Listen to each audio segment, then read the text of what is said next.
Welcome to Roadmap to Residency. Today we are diving into high-yield test-taking strategies for dyspepsia and peptic ulcer disease questions on Step 2 clinical knowledge. This is not a comprehensive review of the topic. Instead, we will focus on recognizing question patterns and applying strategic reasoning to pick the right answer. Make sure to use your first aid and question banks to learn the underlying material. By the end of this video, you will be able to master test-taking strategies for Helicobacter pylori questions, recognize the classic presentation patterns for gastroesophageal reflux disease, understand when to use proton pump inhibitors and their important side effects, and confidently approach Barrett esophagus surveillance questions.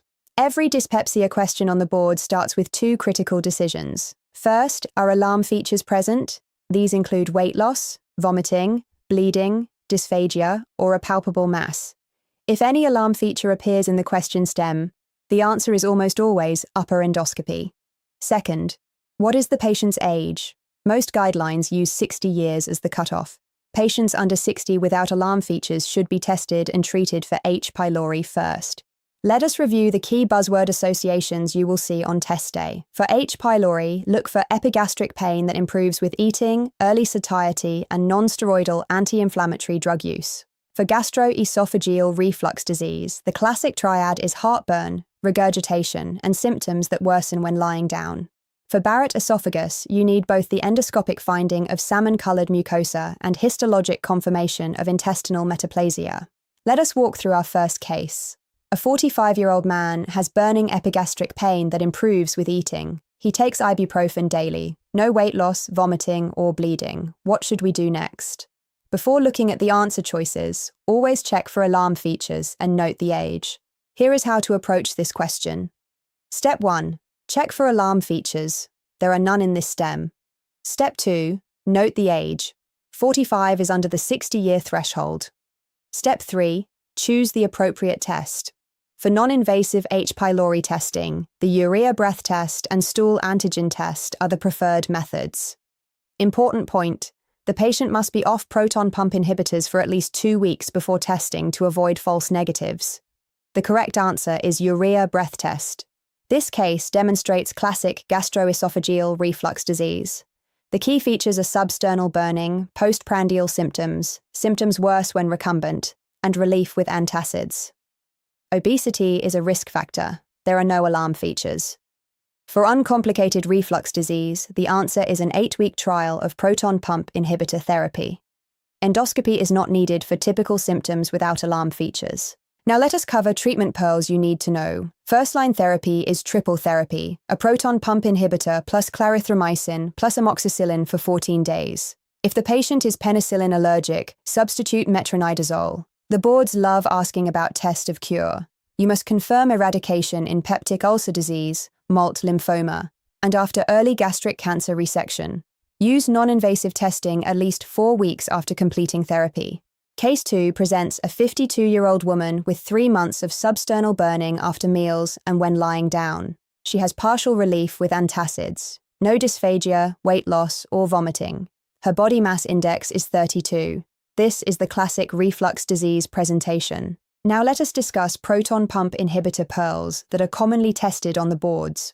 Long-term proton pump inhibitor therapy is indicated in 3 main scenarios: Barrett esophagus, severe erosive esophagitis, and high-risk patients on non-steroidal anti-inflammatory drugs or anticoagulants.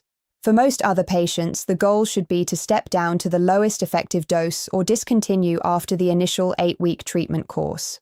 The high-yield side effects you need to memorize include increased risk of Clostridioides difficile infection, hypomagnesemia with prolonged use, vitamin B12 deficiency, increased fracture risk, and possibly community-acquired pneumonia.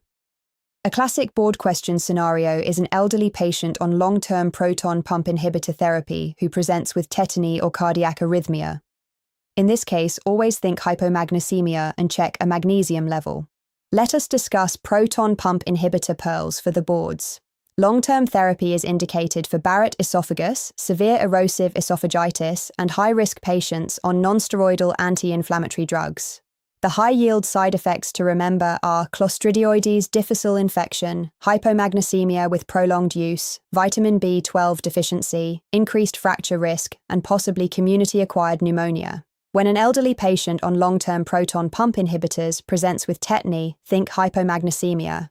Case 3 describes a 60-year-old man with 15 years of heartburn. Endoscopy shows salmon-colored mucosa extending 3 centimeters above the gastroesophageal junction. Biopsies confirm intestinal metaplasia without dysplasia. What is the next step? Barrett esophagus requires both endoscopic findings and histologic confirmation of intestinal metaplasia. The surveillance interval depends on the degree of dysplasia. With no dysplasia, as in this case, surveillance endoscopy every 3 to 5 years is appropriate. For low-grade dysplasia, repeat endoscopy in 6 months, then annually. For high-grade dysplasia, proceed to endoscopic eradication therapy.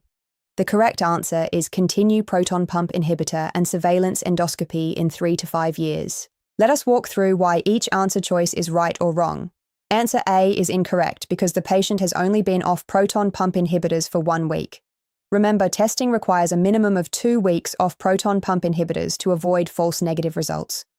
Testing now would give unreliable results. Answer B is incorrect because endoscopy is not the first-line test of cure for H. pylori.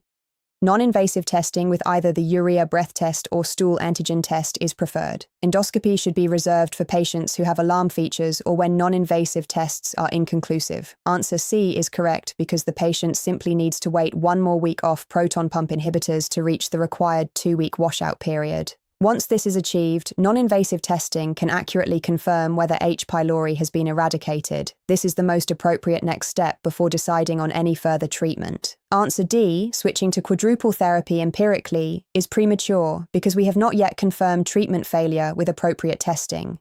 Let us wrap up with the key takeaways from today. First, always review your first aid and question bank gastroenterology sections for additional practice on these high-yield topics. Second, make sure you have memorized the surveillance intervals for Barrett esophagus. Remember, no dysplasia means surveillance every 3 to 5 years. Low-grade dysplasia requires repeat endoscopy in 6 months, then annually, and high-grade dysplasia warrants endoscopic eradication therapy. Third, never forget the proton pump inhibitor washout periods for H. pylori testing. Patients must be off proton pump inhibitors for at least 2 weeks before urea breath test or stool antigen testing to avoid false negatives. We hope you found this session helpful. Please like and subscribe to our channel for more test-taking strategy videos. For personalized tutoring and residency application guidance, visit our expert tutors and advisors at roadmap2residency.com. Good luck on your boards.